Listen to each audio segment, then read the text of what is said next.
instrument do? It looks like a guitar. How do you explain the instrument to civilians?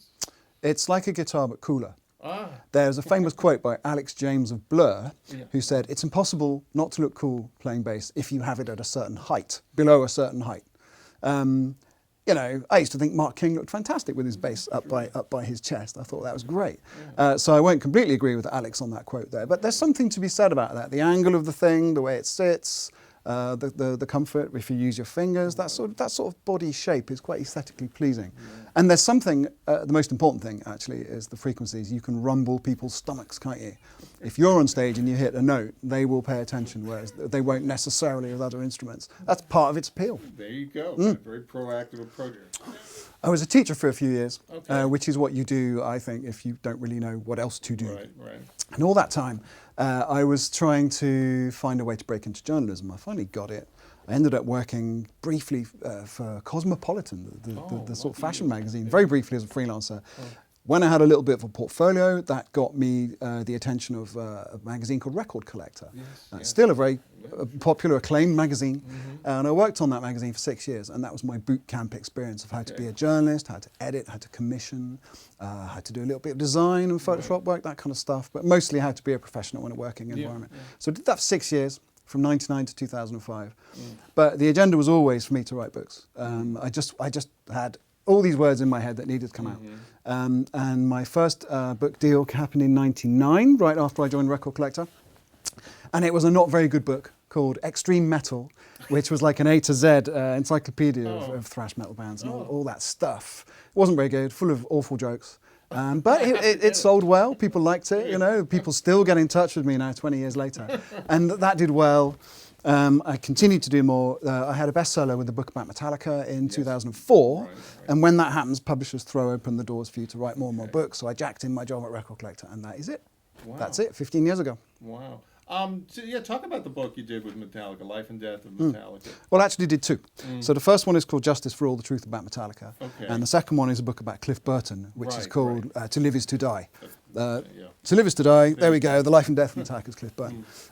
So the first one is about the band, the second one is about the bass player. And the first one did really well. I would like to say because it's so wonderful and amazing. The truth is probably because there was no large book about Metallica at the time. This was published in 2004. I did a lot of work on that. I put a lot of effort into it to get as many interview quotes as I could. My approach was that there had been a lot of misinformation about Metallica over the years, who in the early 2000s were in a bit of a weird state. You know, they put out some below grade. They'd lost a couple of members. Hetfield had done rehab. So the point was to try and address the status of this very troubled band at this troubled time. So that was done. That did well. But there was some demand for a book about Cliff Burton, who had died very young in a coach crash at the age of 25 in 1986 in Sweden. Yeah. But he had so much to give. He did those 3 albums before he died. Who knows what he would have done next? You know, there are countless examples of bass players now in their 40s and 50s who did extravagant, exciting work when they were young and continued to mature and mellow, and it's just a shame we never got to do that. Never got to see what he was capable of. Kirk Hammett did the foreword. With the Cliff book, what I really wanted to do was to do him justice, because you know, in someone's absence, all you can really do is try and comfort the people left behind and honour their legacy. So I got hold of Cliff's last girlfriend, Corinne, who gave me this wonderful interview. But it was traumatic because she had to think back to the day when she heard the news that Cliff had died. I found his first bass teacher, living in the Bay Area to this day. I found the guy who modified Cliff's Rickenbacker with a Stratocaster pickup under the bridge. A lot of people don't know that detail. I didn't know that. Right, I'll take credit for breaking that detail, you know, and a few other things like that. So those books turned out well. And what was the feedback from the fans to finally get something legitimate on? So 100% good about the Cliff book, and that's a rarity, believe me. So I've done 32 books now, and my experience is that if the feedback if the majority of the feedback is good, that's as good as it gets. You're never going to please everyone all of the time. But in the case of the Cliff book, I didn't receive any negative feedback about that. And back then, before social media, you would get emails. So I would come down every morning and my inbox would be full of Cliff book emails. And fortunately, people liked what I'd done. Yeah. Tell us about the John Mayall book. Oh, so about 5 years ago, John Mayall's assistant was looking for someone to write John's book.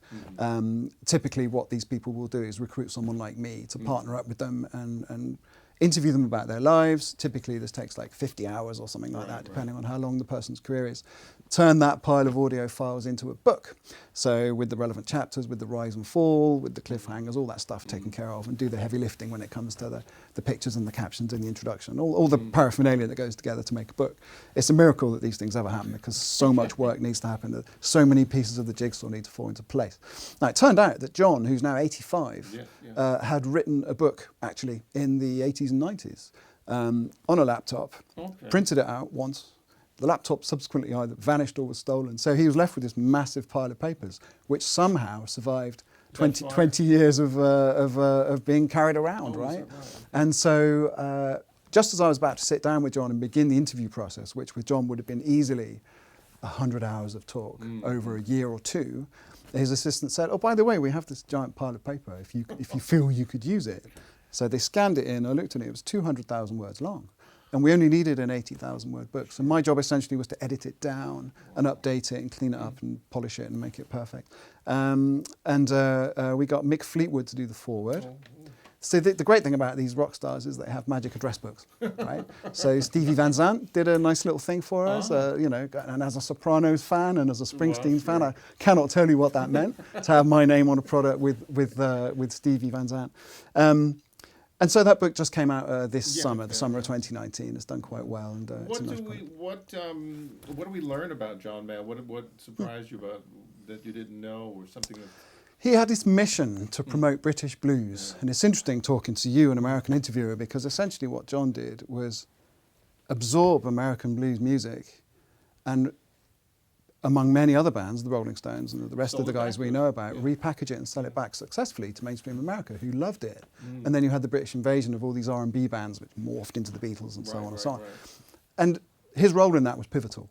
So he was never the most successful of any of those guys. But at the same time, in the Blues Breakers, he had Eric Clapton, Peter Green, Jack Bruce, talking of bass players, Jack Bruce and Andy Fraser, went through that band, and John McVie of Fleetwood Mac. So he had this talent of he was always a bit older than those guys, so he had this talent of spotting them and saying, come and play, and then they would head off to much greater heights while he went, okay, fine, you know.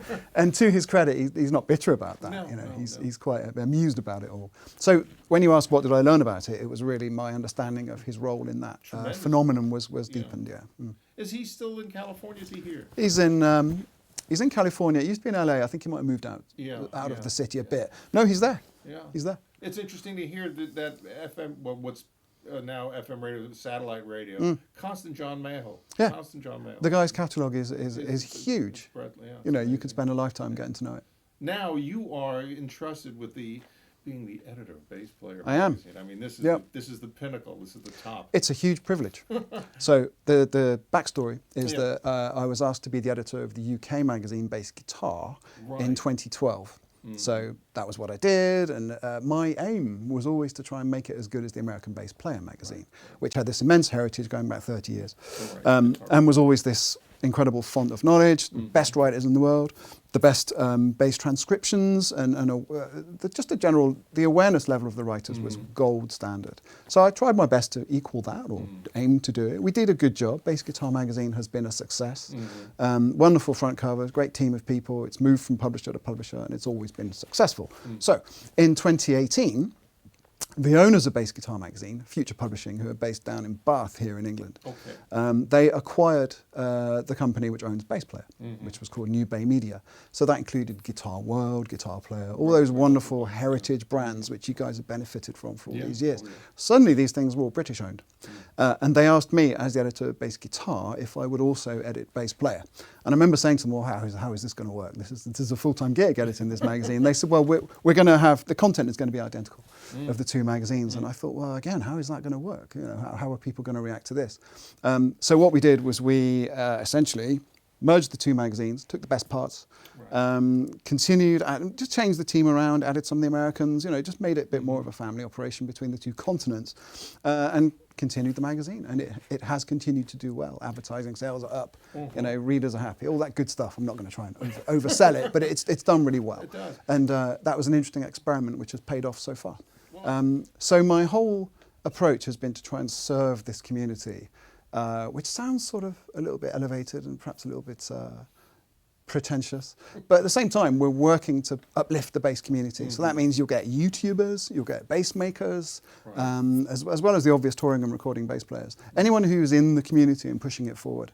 And there's a whole section devoted to people who are pushing the technology forward. So anyone who comes out with a revolutionary new amp design or something like that, or someone who's got a crazy new pickup, they'll get some coverage in the magazine. Yeah. It's not all about bass player who sold millions of copies standing on the cover holding a bass. It could be anyone who's involved in even a quite sort of peripheral way.